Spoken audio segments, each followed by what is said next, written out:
यह द्वापर युग के उन दिनों की बात है जब पांचों पांडव और कौरव पुत्र गुरु द्रोणाचार्य से अपनी शिक्षा ग्रहण कर रहे थे। उन दिनों पांडव धनुर्विद्या का ज्ञान प्राप्त कर रहे थे। एक दिन गुरु द्रोणाचार्य ने उनकी परीक्षा लेने का विचार किया। परीक्षा के लिए गुरुदेव ने पांचों पांडव युधिष्ठिर, भीम, अर्जुन, नकुल और सहदेव के साथ साथ कौरवों को भी जंगल में बुलाया और एक पेड़ के सामने ले जाकर खड़ा कर दिया और कहा, शिष्यों, आज आप सभी की परीक्षा का दिन है। आज इस बात की परीक्षा होगी कि मेरे द्वारा दी गई धनुर्विद्या से आप सभी ने कितना सीखा है।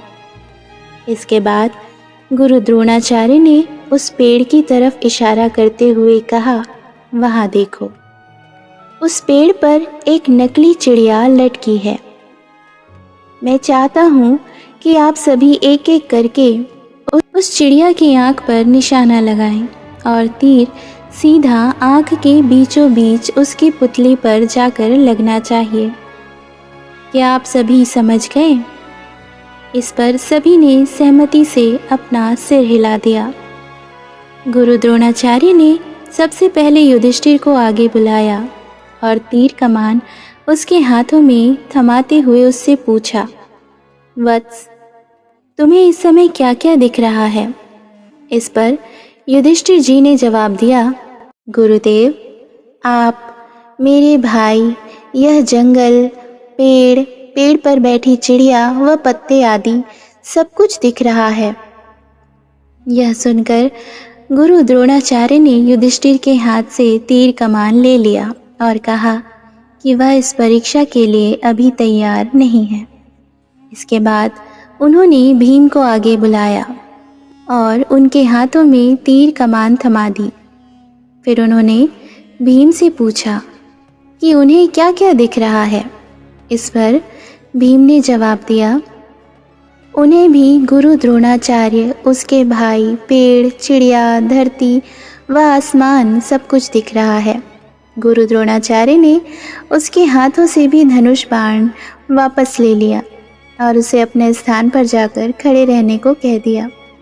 इस प्रकार गुरुदेव ने एक एक करके नकुल, सहदेव और सभी कौरव पुत्रों को बुलाया और उनके हाथों में धनुष बाण थमाते हुए उनसे भी यही सवाल पूछा।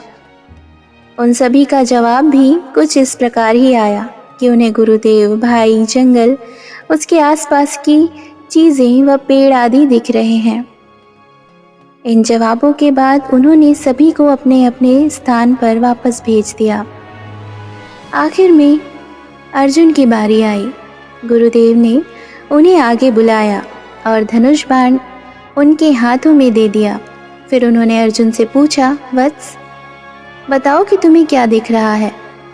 अर्जुन ने कहा, मुझे उस चिड़िया की आँख दिख रही है गुरुदेव। गुरुदेव ने पूछा, और क्या दिख रहा है तुम्हें अर्जुन? मुझे उस चिड़िया की आँख के अलावा कुछ नहीं दिख रहा गुरुवर। अर्जुन ने कहा। यह सुनकर कि अर्जुन चिड़िया की आँख के अलावा कुछ नहीं देख रहा, गुरु द्रोणाचार्य मुस्कुराए और कहा, तुम इस परीक्षा के लिए तैयार हो, निशाना लगाओ वत्स। गुरु का आदेश मिलते ही अर्जुन ने चिड़िया की आँख पर तीर मारा और तीर सीधे लक्ष्य पर जाकर लगा। अर्जुन और चिड़िया की आँख की इस कहानी से हमें यह शिक्षा मिलती है कि सफलता प्राप्त करने के लिए हमारा ध्यान सिर्फ अपने लक्ष्य पर होना चाहिए।